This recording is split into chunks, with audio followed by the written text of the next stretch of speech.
আন্তর্জাতিক মানবাধিকার সংস্থার অনুরোধের পরেও আওয়ামী লীগের কার্যক্রমে কোনো নিষেধাজ্ঞা তুলে নেওয়া সম্ভব নয় বলে জানিয়েছেন পররাষ্ট্র উপদেষ্টা মোহাম্মদ তৌহিদ হোসেন। মঙ্গলবার ২১ অক্টোবর রাজধানীর পররাষ্ট্র মন্ত্রণালয়ে সাংবাদিকদের সঙ্গে আলাপকালে তিনি বলেন, মানবাধিকার সংস্থার সব দাবি মেনে চলা সম্ভব নয়।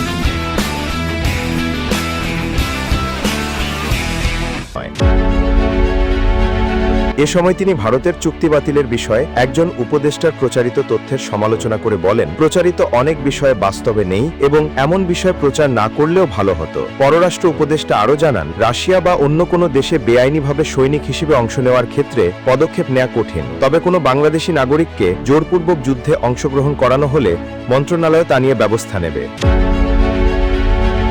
তিনি পাকিস্তানের সঙ্গে পারস্পরিক স্বার্থ রক্ষা করে স্বাভাবিক সম্পর্ক বজায় রাখারও কথা জানান।